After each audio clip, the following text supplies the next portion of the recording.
So, welcome to the You Are the Creatrix podcast with Angie Litvinoff and my wonderful guest, Kate Codrington, as part of the Trailblazer season.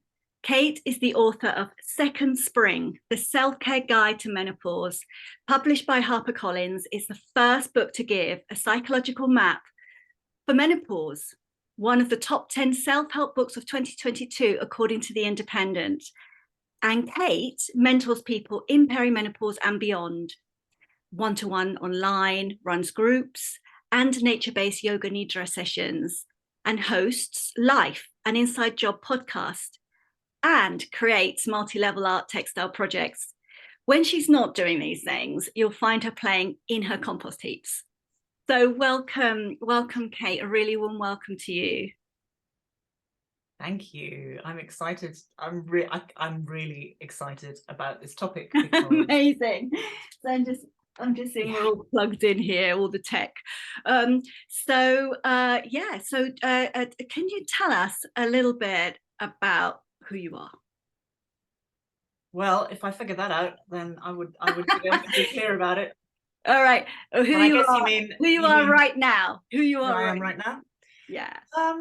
I am in my postmenopausal years, so I'm 57, and I think that I'm in a classic second spring place. Second spring meaning postmenopause, where I reined everything back through menopause. I cut everything back, put in loads of boundaries, and then I'm in this sort of process of pulsation in second spring. So I rush out, take on too much, get overexcited. Ooh, I want to do all the shiny things because there's so much.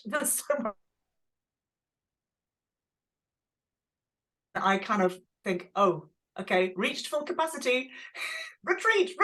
And then I come back, reinstate the boundaries. So it's this sort of, I'm in a sort of state of pulsation at the moment, I would say. So that's just really beautifully described. And I think that when you're being really honest about who you are, it's about just admitting that there are those moments when there's a huge level of change or uncertainty in the way we think and feel about ourselves. And that's how we grow. So it's that sense of like, okay, let me just kind of try and find some kind of way to navigate. And I really love your sharing. And talk to us about the void. Talk to us about what that is, what that means to you. Well, I work with a seasonal framework. So the spring and summer of expansion and more engagement with the world, and an autumn and winter of coming back to face yourself. And the void space would be, you would feel the void in late autumn or winter or somewhere around there. So what does that mean in real life? That means, and my work is around menopause mostly and menstrual cycles. But today I particularly wanted to talk about the void in creative terms, because this is something that isn't really spoken about. And with friends who are self-employed, friends who are in business, with artists, creative people, writers, the thing we all fear is when nothing happens, when we are stuck staring at a white page. No one turns up for your offering that you worked so hard for. Whereas you bring the baby out into the world to a deafening silence and lack of recognition. And this is one of the void spaces.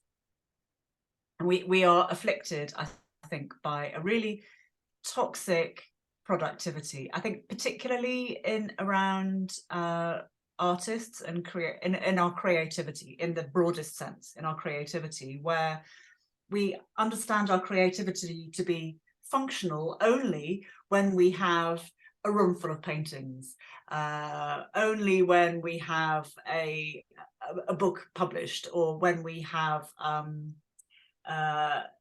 set up a beautiful midwinter festival for our family, or with everything handmade, and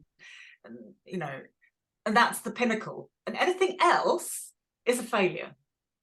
Where actually this winter, this void, this space of nothing, whether you're not producing anything for whatever reason, you're staring at a blank page, you don't know.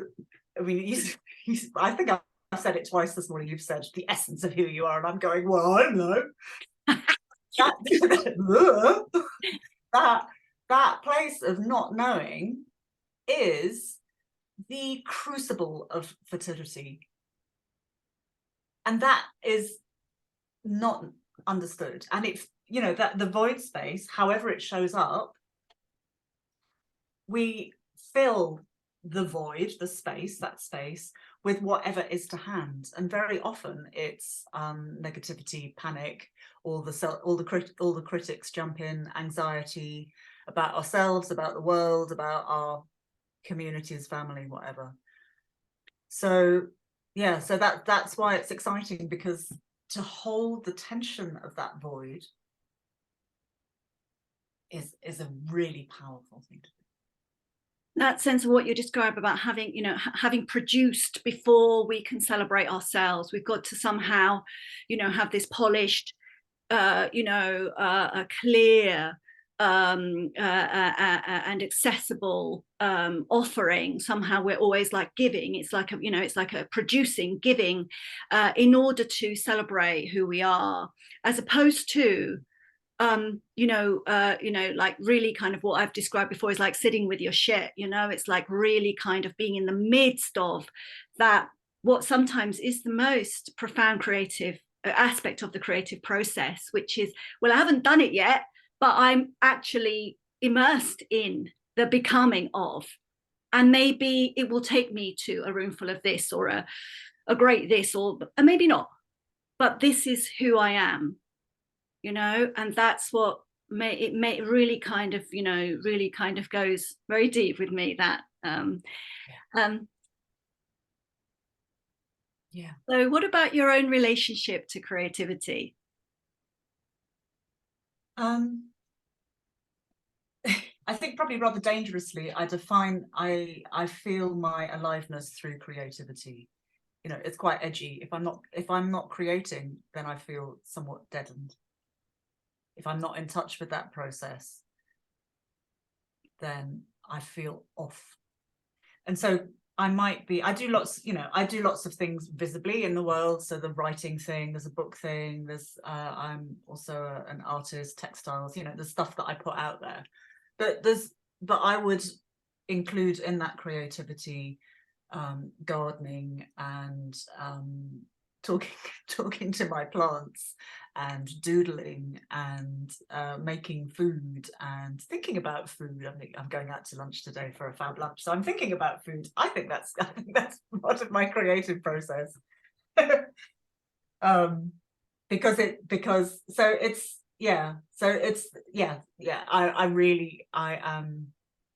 I'm not in a creative, if I can't connect with my creative process, then I'm lost. That's my anchor, and that feels, I guess, enormously vulnerable. That makes me enormously vulnerable, because of course life constantly railroads me and upsets the apple cart.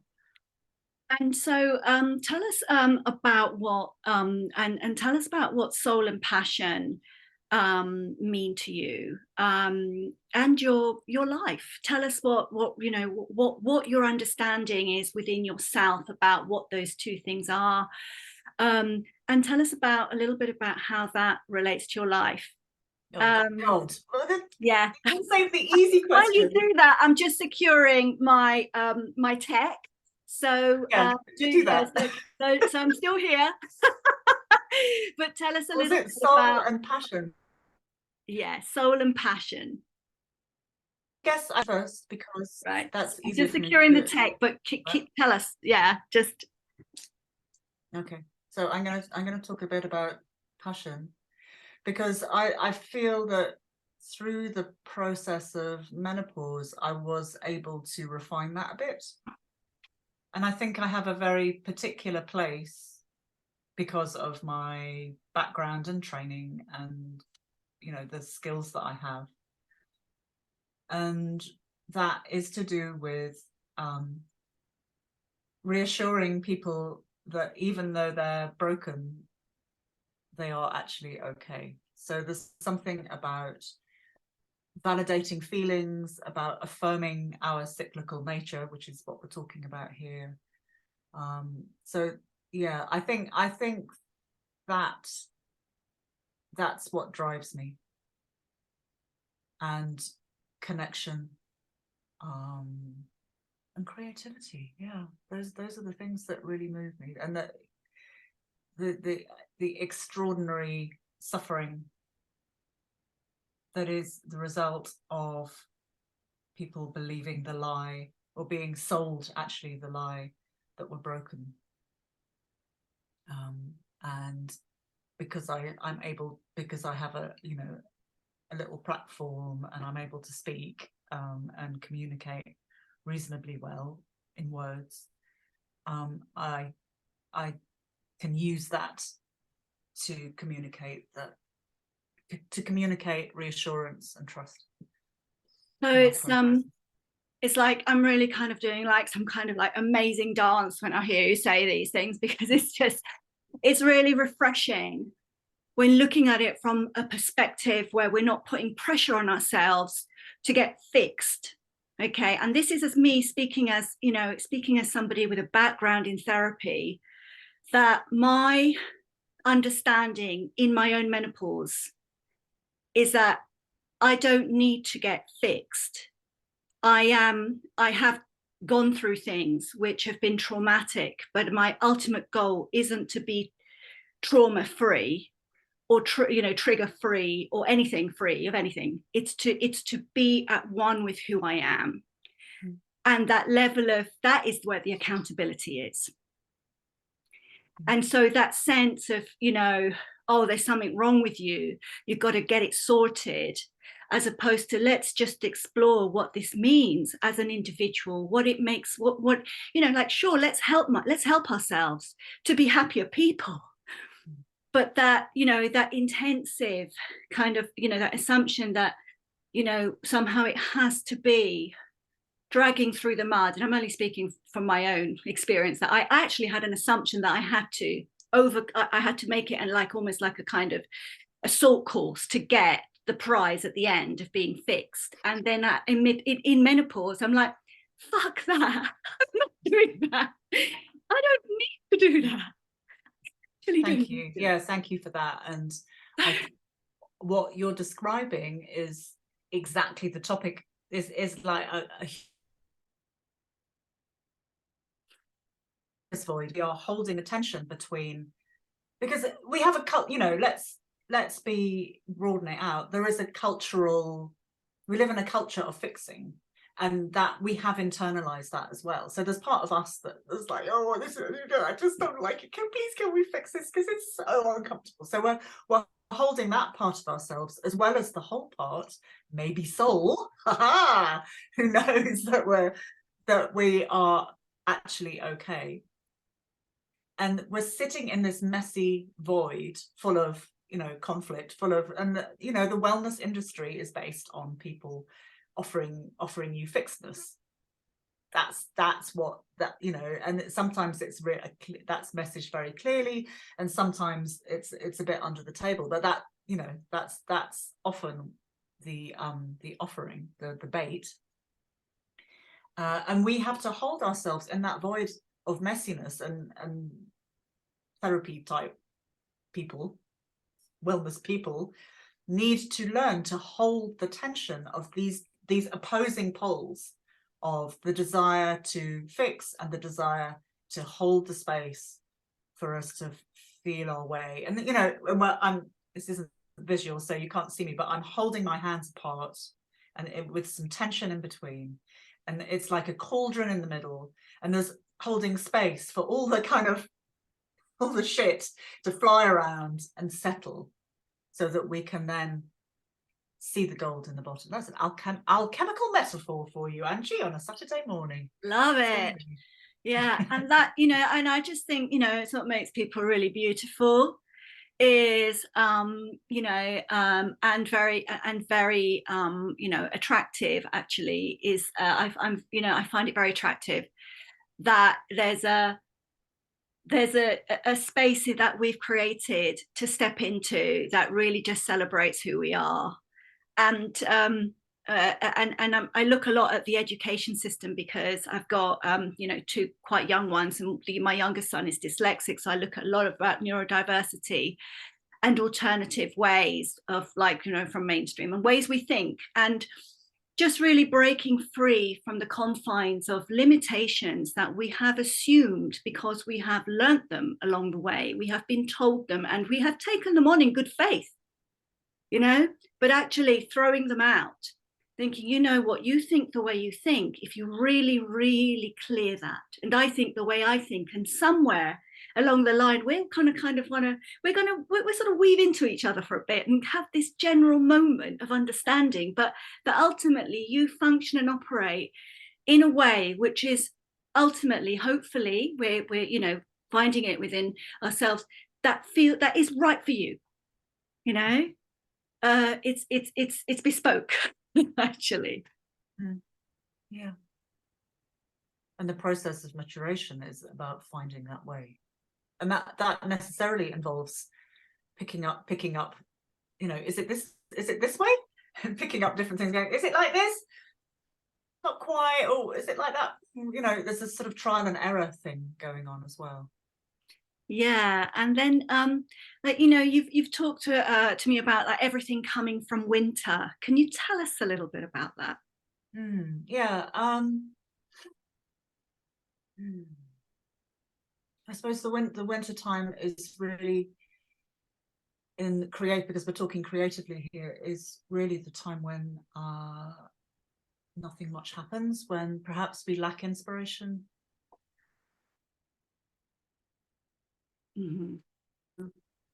When we don't know.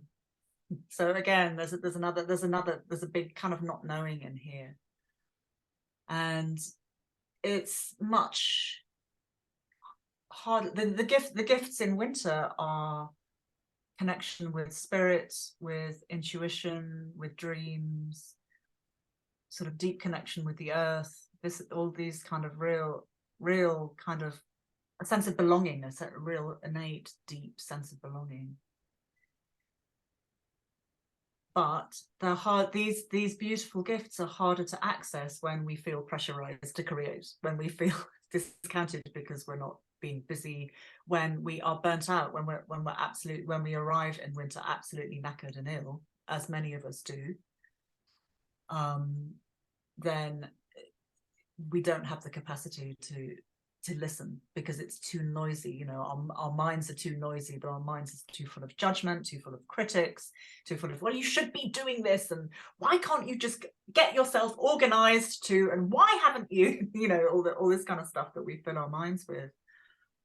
It becomes very difficult to access those whispers, and necessarily to hear whispers we have to have quiet and peace.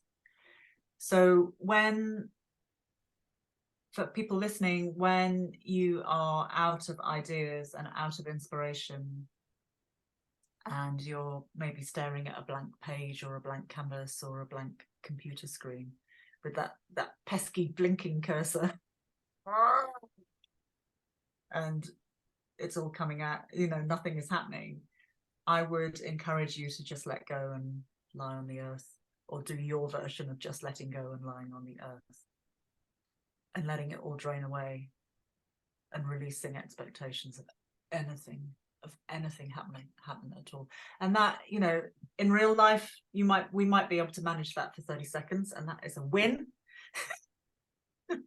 If you get practiced at it, you might be able to manage a bit longer, and that is fantastic. But any small act of letting go in these times, soothing the nervous system and quietening down, is just so healing, so healing. think you've really, really, really hit the nail on the head there. And it's almost like if you replay this podcast, can you just replay that bit again for yourselves? Because I think that's where it's at.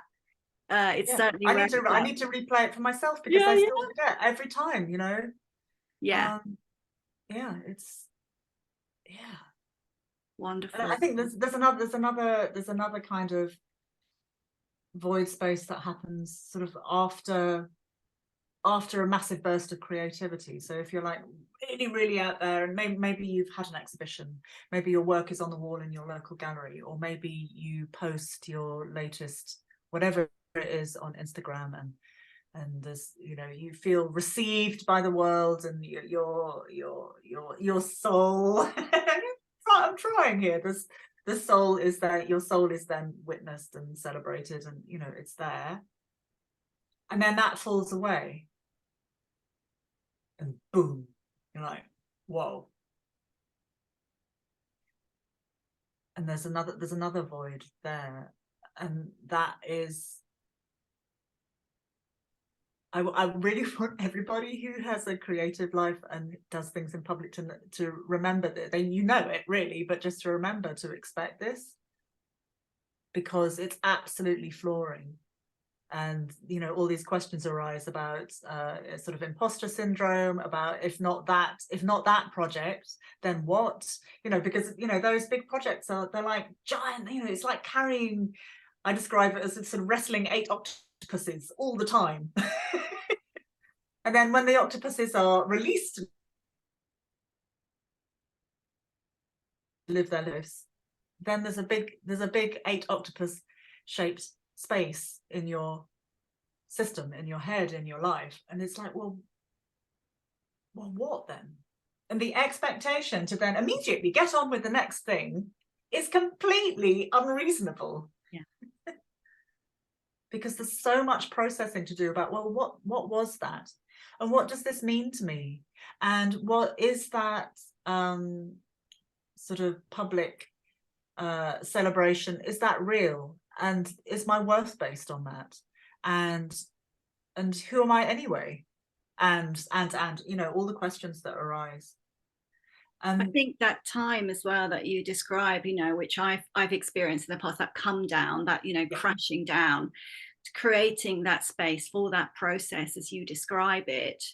And it also reminds me of extreme sports and exotic holidays, because it's like, oh, when's the next one? It's like, hang on a minute, let's just look at the photos, let's just step back, let's remember the moments, let's connect with what it means, let's create something out of that. And it's that I feel like, that entering that void, which feels very nourishing when you describe it. Yeah, well, it can, that's what I'd like to sow. That's why I wanted to talk about this, because I want to sow the seeds in people's minds that come down is fertile. That's the autumnal and wintry process. That's the other side of the cycle, and it's not our fault. We have been brought up to be summary people all the time. So summary meaning multitasking, busy, estrogenic, connected, doing all the things, moving our work out, being very nice and very accommodating all at the same time. How do you do that? I don't know. I can't even remember how I did that now. But those, that's the expectation of normal. That's normal. Mm-hmm. And anything that is divergent from that diverges from that is broken. Yeah, just lots of nuggets, lots of gold here, and beautiful gifts. And thank you. So tell us a bit about your focus for this year and how people can work with you, how people can get in touch with you, Kate. Well, my focus this year is to offer a menopause doula service. So it's a budget-friendly container for your menopause process. So there's that. And I'm also a facilitator for hire. So if you would like a circle or a workshop or a talk for your community, then I can do that online or in person, and you just get in touch and tell me what you need, and I just show up and hold space for you. And all the details of that are on katecodrington.co.uk, and I'm on Instagram as Kate_Codrington. And thank you for being my guest today. It's been so wonderful. Thank you so much, Angie.